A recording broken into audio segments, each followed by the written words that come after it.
On Thanksgiving Day, I sat alone at the dinner table I'd spent all day preparing when I received the text.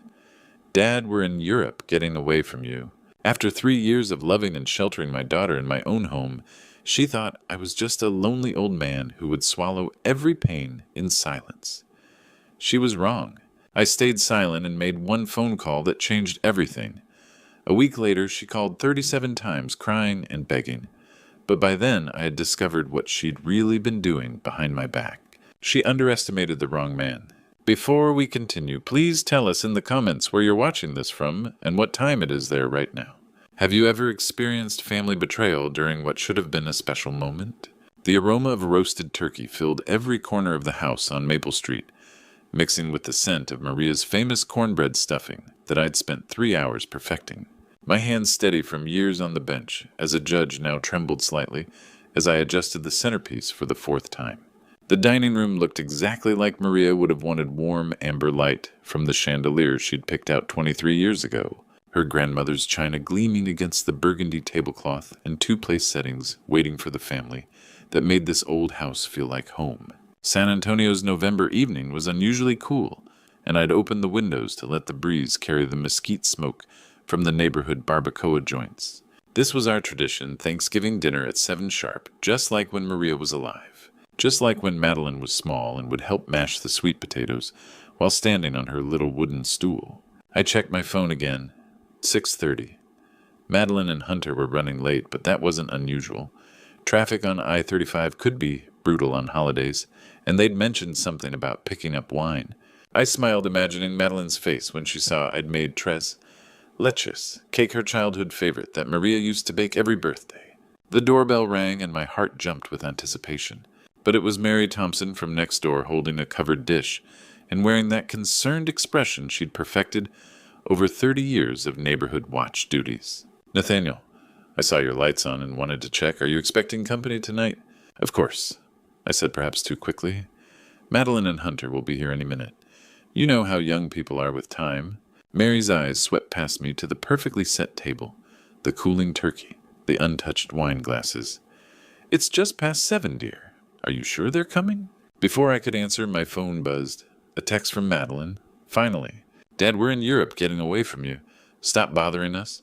The words blurred together, then sharpened with devastating clarity. I read them again, certain I'd misunderstood. Europe. Getting away from you. Stop bothering us. Nathaniel. Mary's voice seemed to come from very far away. What is it? You look pale. I couldn't speak. Couldn't breathe. The phone felt heavy in my hands as I stared at those 12 words that shattered everything I thought I knew about my daughter. Not, we can't make it, or something came up. They were in Europe, had planned to be in Europe, while I spent all day cooking her favorite meal, setting the table with her mother's china, believing we were family. I'm fine, Mary. I managed my voice steadier than I felt. Just a change of plans. She lingered at the door, clearly wanting to help, but I gently closed it before she could see me fall apart. The house fell silent, except for the grandfather clock in the hallway, Maria's clock ticking away the minutes of the loneliest Thanksgiving of my life. I walked back to the dining room and stood looking at the feast I'd prepared with such hope.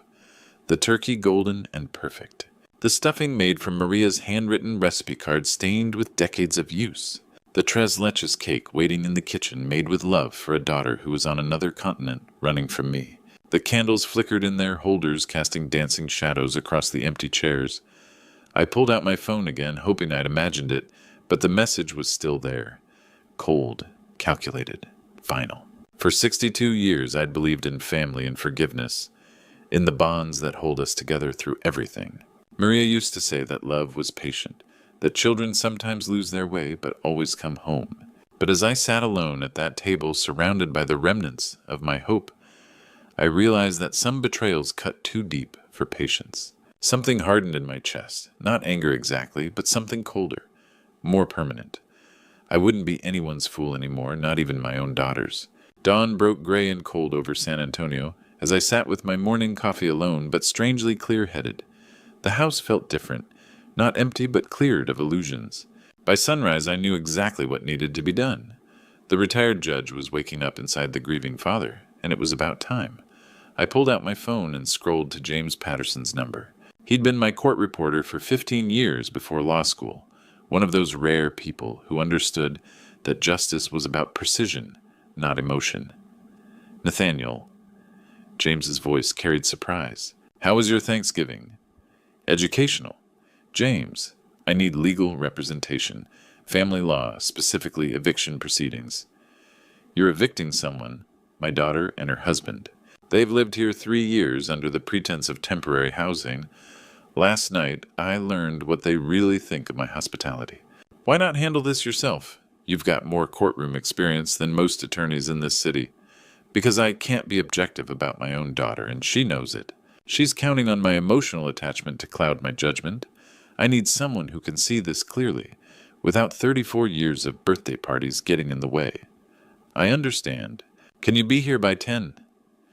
James's office occupied a restored Victorian building downtown, all exposed brick and modern furniture. He'd done well since leaving the courthouse. Tell me everything, he said, settling behind his desk. I laid out the facts methodically. The 3-year arrangement, the gradual assumption of permanence, the text message that revealed their true feelings. James took notes, treating me like any other client seeking justice. Let's examine the financial aspect, he said, pulling up my bank account. You mentioned they have power of attorney for emergencies. Medical emergencies only, or so I thought. His expression changed as he reviewed the screen. Nathaniel, when did you last check your statements? I trusted them with day-to-day expenses, groceries, utilities. James turned his monitor toward me, pointing to transfers highlighted in red. These aren't groceries. 2,000 here, 1,500 there, 3,000 last month, all going directly to Madeline's personal account. $62,000 over 2 years. Not mistakes, but systematic theft disguised as authorized transactions. She's been stealing from me, I said quietly, my own daughter. The legal term is financial exploitation of an elderly person, James said gently. The power of attorney was for medical decisions, not funding their lifestyle. I stared at 2 years of betrayal, laid out in neat columns. Every transfer represented a choice Madeline had made to abuse my trust, to see me not as her father, but as income. What are my options? We file for eviction immediately. 30-day notice. We can also demand restitution and revoke all power of attorney privileges. James leaned back. But I warn you they won't go quietly. Family evictions get ugly. I thought about Maria, about what she'd say. She'd believed in forgiveness and family above all. But she'd also taught me that love without boundaries wasn't love, it was enabling. Prepare the eviction notice, I said, and James, make it airtight. They're going to fight this, and when they do, I want to be ready. Leaving his office with financial records under my arm, I felt something I hadn't experienced in years, the satisfaction of taking control of my own life. The hurt remained, probably always would, but it was wrapped now in determination. Madeline had forgotten something important about her old man. I hadn't spent 30 years on the bench by being anyone's fool. Car doors slammed in my driveway Tuesday afternoon, cutting through the quiet like gunshots. I'd been expecting this moment for a week, ever since James delivered the eviction notice with instructions to serve it immediately upon their return. Through my study window, I watched Madeline and Hunter drag suitcases from their Uber, both suntanned and relaxed from their European escape. They had no idea what awaited them. Dad, we're back. We brought chocolate from Switzerland. Madeline's cheerful voice called out casual entitlement, intact, as if that text message had never been sent. Their footsteps stopped abruptly in the entryway. I knew they'd found the manila envelope taped to the hall mirror, notice to vacate, in bold letters. What the hell is this? Hunter's voice sharp and angry. I emerged from my study to find them staring at the legal documents. Madeline had gone pale beneath her vacation tan. Hunter held the papers like they might bite him. It's exactly what it says. You have 30 days to find other accommodations. Madeline's eyes filled with tears, the same manipulation she'd perfected as a teenager. Dad, what's this about? We didn't mean anything by that text. Didn't mean anything? I kept my voice controlled. You told me you were getting away from me, while I sat alone at Thanksgiving dinner. We were stressed.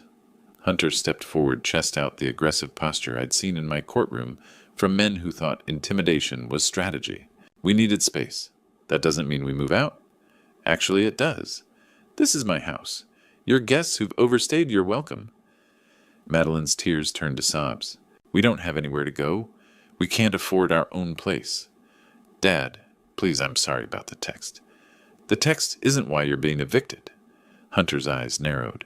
Then what is $62,000, taken from my accounts over 2 years through power of attorney, meant for medical emergencies only. Color drained from Madeline's face. Hunter's posture faltered momentarily before returning full force. That's ridiculous, Hunter said. We used that money for household expenses. You benefited too.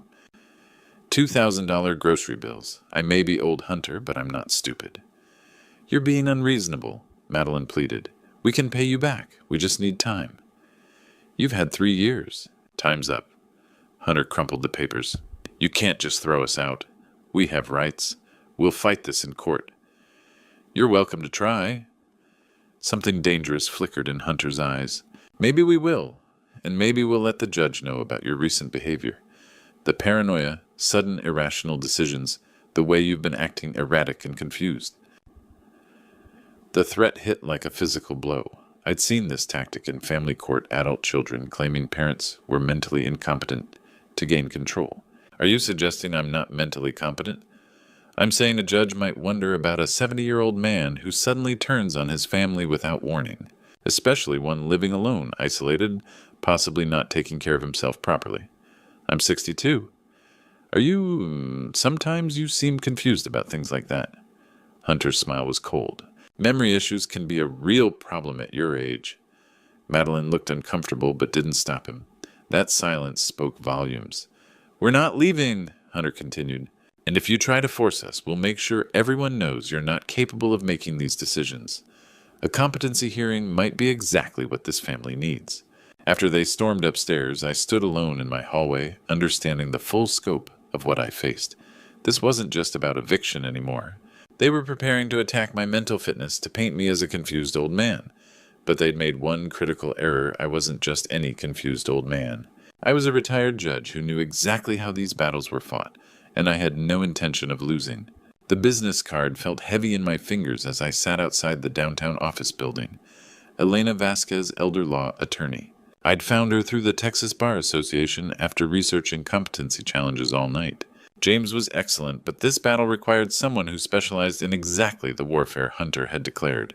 Elena's waiting room was warm but professional, decorated with family photos and certificates. When she emerged, I was struck by her presence. Mid-50s silver-streaked hair, eyes that seemed to assess and understand simultaneously.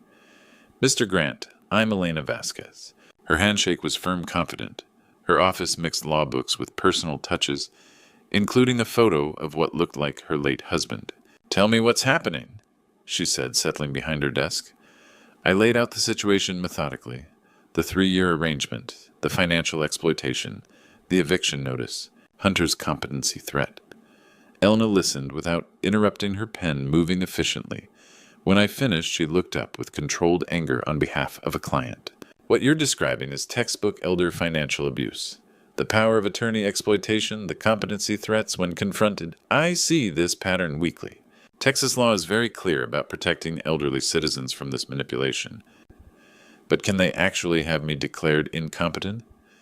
They can try, but they'd need substantial evidence of cognitive decline, inability to manage affairs, or danger to yourself or others. From our conversation, you're clearly sharp, articulate, and making rational decisions based on documented evidence. She leaned forward. However, these proceedings can be emotionally devastating even when you win.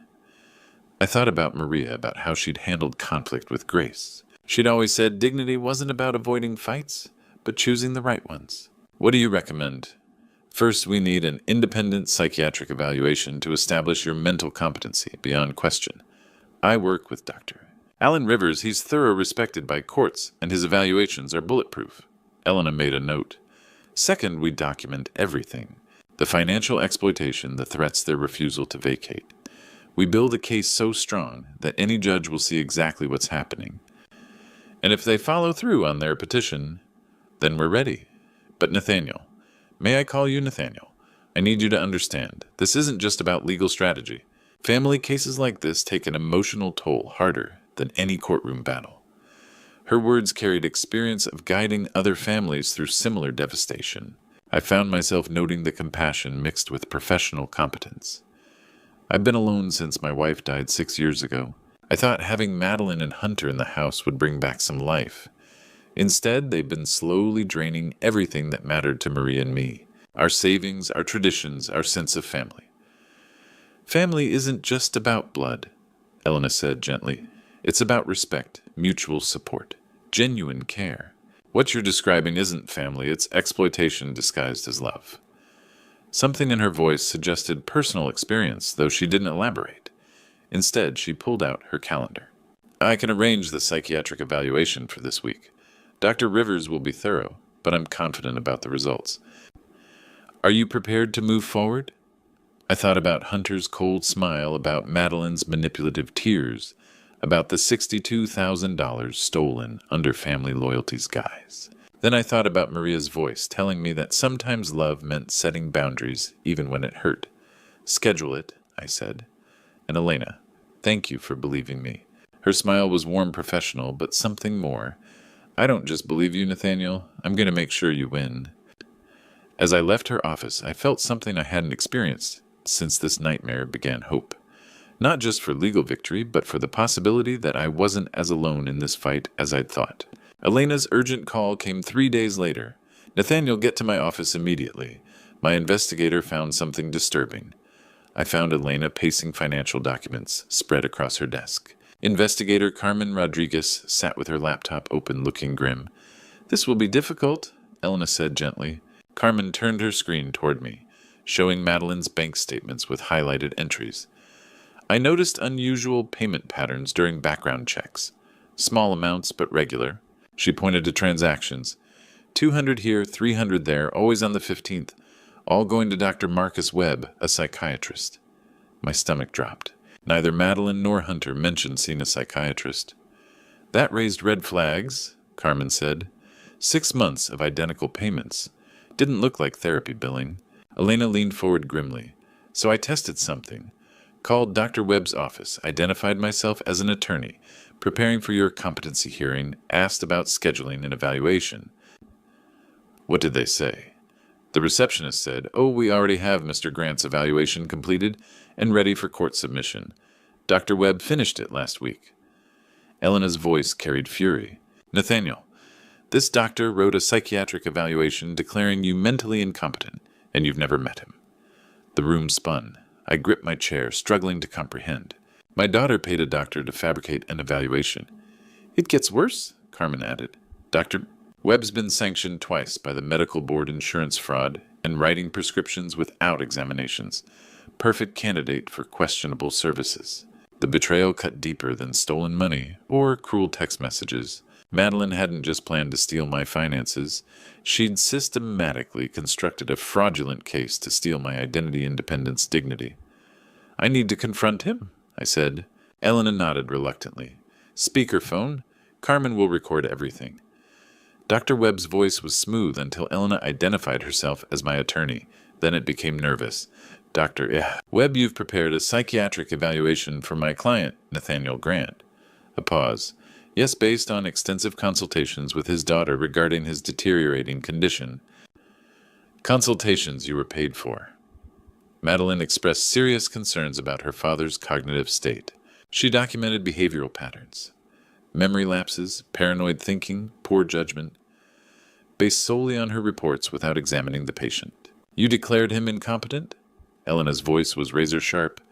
The daughter's observations were comprehensive. She documented confusion, aggressive behavior, inability to manage affairs. "Dr. Webb," I interrupted. "This is Nathaniel Grant. Every single thing my daughter told you was fabricated." Dead silence. When Webb responded, his voice shook. "Mr. Grant, if there's been a misunderstanding, the misunderstanding was believing you could take money to destroy an innocent man's reputation and call it medicine. I was acting on information from a concerned family member." "You were acting on payments from someone planning to steal my freedom," I said. "What's the market rate for a man's dignity?" Elena leaned forward. "Dr. Webb, you've admitted to preparing a fraudulent evaluation based on paid consultations. Contact your attorney immediately." After hanging up, silence filled the office. I stared at months of documented payments, evidence of my daughter's calculated campaign to have me declared unfit. "We have them," Elena said quietly. "This destroys their petition and likely results in criminal charges." But I barely heard her. I remembered the little girl who climbed into my lap during storms, who trusted me to keep her safe. Somewhere along the way, she'd decided I was the danger and paid a stranger to make it official. The legal victory felt hollow. We might win in court, but I'd lost something far more precious. The San Antonio courthouse steps felt familiar beneath my feet, though I'd never climbed them as anything but a judge. Today I was just another plaintiff seeking justice, my fate in someone else's hands for the first time in 30 years. Elena met me at security, her briefcase heavy with evidence that would either vindicate me or destroy what remained of my family. "Ready?" she asked, though we both knew ready was impossible. Courtroom 3 was smaller than where I'd presided, but the weight of justice felt the same. Judge Patricia Monroe entered, a woman in her 50s, with sharp eyes that had seen every kind of family destruction. We stood as she took the bench. Across the aisle, Madeline sat beside attorney Kevin Foster, looking pale in a navy dress that reminded me of her graduation. She wouldn't meet my eyes, but I could see her hands shaking as she clutched tissues. "This is a hearing regarding alleged financial exploitation and competency evaluation," Judge Monroe announced. "Ms. Vasquez, proceed." Elena stood, her voice clear and professional. "Your Honor, this case represents textbook elder financial abuse, complicated by fraudulent attempts to declare the victim mentally incompetent when he discovered the theft." She presented evidence, methodically bank statements, showing $62,000 in unauthorized transfers, power of attorney documents specifying medical emergencies, only payments to Dr. Webb for fabricated psychiatric evaluations. The respondent systematically exploited her father's trust while constructing a fraudulent competency challenge to maintain control when confronted. Kevin Foster's defense crumbled quickly. He argued Madeline was a concerned daughter protecting her father's interests, but Elena's evidence was overwhelming. When she played Dr. Webb's recorded admission to writing evaluations without examining patients, Foster's objections died. "Your Honor," Elena continued, "Dr. Webb admitted accepting payment for fraudulent psychiatric services. The respondent orchestrated this conspiracy to steal her father's independence along with his money." Judge Monroe's expression grew colder with each piece of evidence. When Elena finished, she turned to Foster. "Counselor, do you have anything addressing these allegations?" Foster looked at Madeline, now crying silently. "Your Honor, my client made mistakes. She's prepared to make restitution." "Mr. Foster," Judge Monroe interrupted, "your client didn't make mistakes. She committed systematic financial fraud and conspiracy to deprive a competent adult of civil rights." The judge's gaze fell on Madeline. "Madeline, stand up." Madeline rose unsteadily, tears streaming. For a moment, she looked like the frightened little girl who used to run to me during nightmares. "Did you take $62,000 from your father's accounts without authorization?" "Yes, Your Honor," Madeline whispered. "Did you pay Dr. Webb to write a psychiatric evaluation declaring your father mentally incompetent?" Madeline's voice broke completely. "Yes." "Did you plan using this fraudulent evaluation to control your father's assets and decisions?" A long pause, then barely audible. "Yes." Judge Monroe's ruling was swift and decisive. "The competency petition is denied. Mr. Nathaniel Grant is clearly competent. The eviction notice stands. Respondents have 15 days to vacate. Full restitution of $62,000 is ordered, plus court costs and attorney fees." She leaned forward, her voice carrying 30 years of authority. "Madeline, I'm referring this to the district attorney for possible criminal prosecution. What you've done isn't family dispute. It's elder abuse, fraud, and conspiracy." As the gavel fell, I felt no triumph, only hollow ache where victory should have been. Elena squeezed my shoulder, murmuring congratulations, but I was watching Madeline collapse into her chair, sobbing while her attorney tried comforting her. In the hallway, she approached me one final time, face swollen from crying. "Daddy, I'm so sorry. I never meant for it to go this far." I looked at this stranger wearing my daughter's face and felt only exhaustion. "I know you're sorry, Madeline, but sorry doesn't undo what you've done." Elena guided me toward the exit as Madeline's cries echoed behind us. Justice had been served, the law had protected me, and I'd won completely. So why did victory feel like the loneliest word in the world? 3 weeks after the courthouse victory that felt like defeat, I was surprised to find Madeline waiting by my car in the grocery store parking lot. She looked different, thinner, older, wearing simple clothes instead of the designer outfits Hunter had insisted she needed. "Dad, please, just 5 minutes. I know I don't deserve it, but I need to talk to you." Against my better judgment, I agreed to meet at Brackenridge Park, where we'd spent countless Saturday afternoons when she was small. We sat on a bench overlooking the river, silence heavy between us. "Hunter's gone," she said finally. "Left the day after the hearing, took what little we had and disappeared. Didn't even say goodbye. I felt no satisfaction hearing it. I'm sorry." "Don't be. You were right about him from the beginning." Her voice was steady, different from the manipulative tears I'd grown accustomed to. "Dad, I need you to understand something. What I did wasn't his idea, it was mine. I can't blame him for my choices." This wasn't the conversation I'd expected. "Madeline." "No, let me finish. When Mom died, I was terrified. Terrified of losing you, too terrified of being alone, terrified of not having enough money to feel safe. Instead of dealing with those fears, I decided you owed me security. I convinced myself that taking care of you meant taking from you. I studied my daughter's face, looking for manipulation signs I'd learned to recognize. Instead, I saw something I hadn't seen in years, genuine remorse.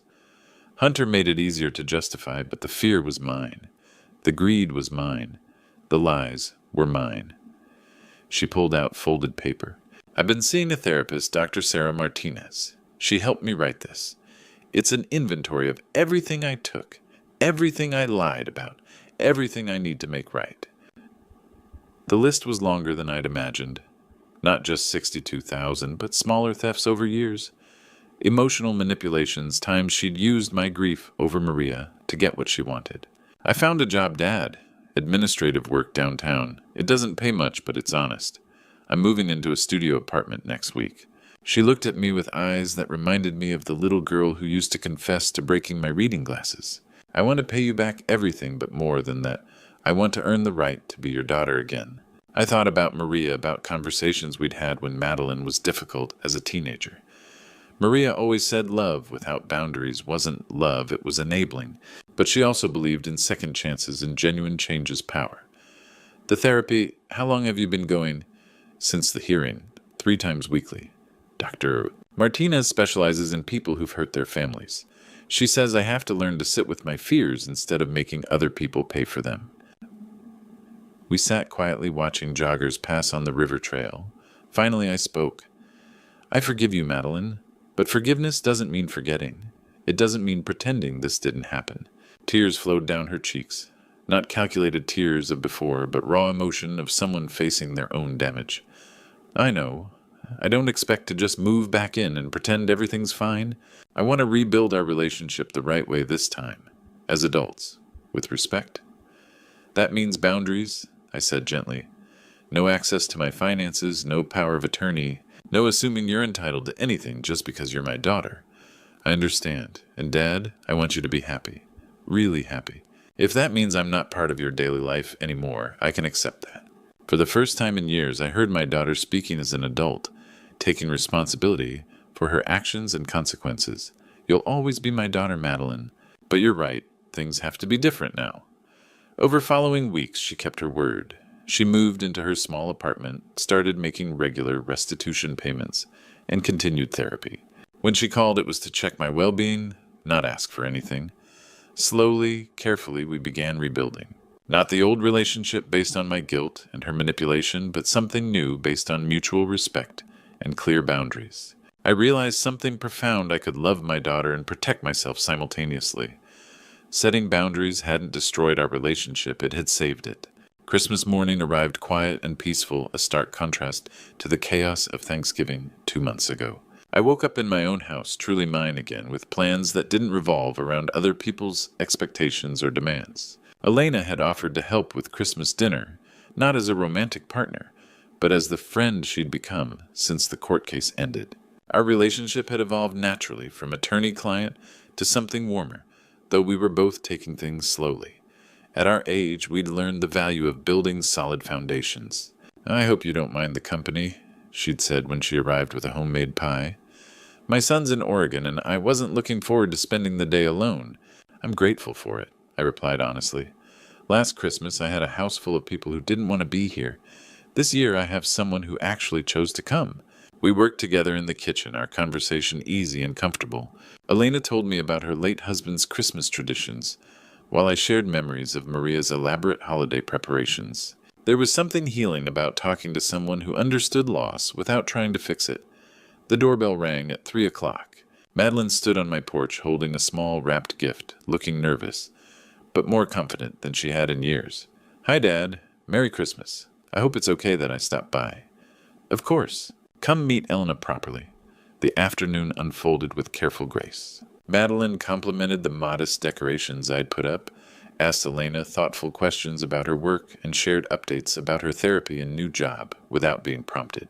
When she handed me an envelope with her monthly restitution payment plus a small Christmas bonus from her paycheck, I felt something I hadn't experienced in years: pride in my daughter. "I got promoted to senior administrative assistant," she said quietly. "It's not much, but it's honest work, and I'm good at it." "I'm proud of you," I said, meaning it completely. After Madeline left Elna, and I sat in the living room with coffee, the comfortable silence of two people who didn't need to fill every moment with conversation. "She's really changed," Elena observed. "We all have." I looked around my house, smaller now, without Hunter's gaming equipment cluttering the sunroom, without Madeline's belongings scattered through every room, but somehow more spacious. 6 months ago, I thought I was losing my family. Now I realize I was finding myself. Elena smiled, that warm expression that had first made me see her as more than just my attorney. "What will you do with all this newfound freedom?" "I don't know yet. Maybe travel. Maybe learn something new." I paused, feeling brave. "Maybe see where this friendship of ours leads." Her smile widened. "I'd like that. We have time to figure it out." As evening approached and Elena prepared to leave, I reflected on how different this Christmas felt from that devastating Thanksgiving. I'd spent that holiday waiting for people who didn't want to be there. Today I'd shared my table with someone who chose to be here. Standing in my doorway watching Elena's car pull away, I felt something I hadn't experienced in years: anticipation for tomorrow, for the slow, careful building of something new, for the possibility that at 62 the best chapters of my life might still be unwritten. The house was quiet again, but it wasn't the hollow silence of loneliness. It was the peaceful quiet of a man who'd learned the difference between being alone and being free. Madeline was learning to be my daughter instead of my dependent. Elena was becoming something precious that neither of us was ready to name yet. And I was finally learning that sometimes the greatest gift you can give yourself is the courage to start over. Looking back at my story, I realized this wasn't just about money or family betrayal. It was about learning to value myself. For years, I fought the wrong battles trying to buy love instead of demanding respect. This true story taught me that sometimes the people closest to us can become our greatest opponents in life's most important battles. Don't make the mistakes I made. Don't confuse enabling with loving. Don't assume that family loyalty means accepting abuse. I learned the hard way that boundaries aren't walls.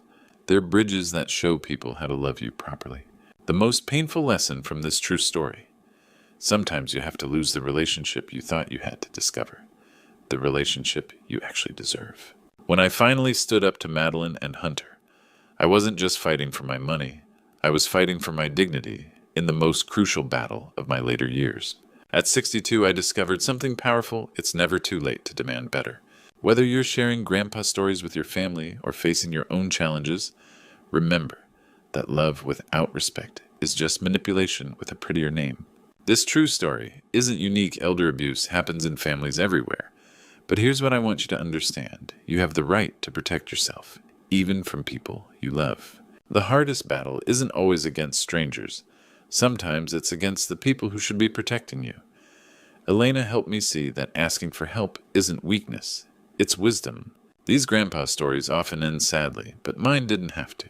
Neither does yours. My final advice: trust your instincts, set your boundaries, fight your battles with dignity, and remember the people who truly love you will respect your limits, not test them. If this story touched your heart, please share it with someone who might need to hear it. Leave a comment about your own experiences with family boundaries. Your story could help someone else find their courage. And don't forget to subscribe for more grandpa stories that prove it's never too late to reclaim your life.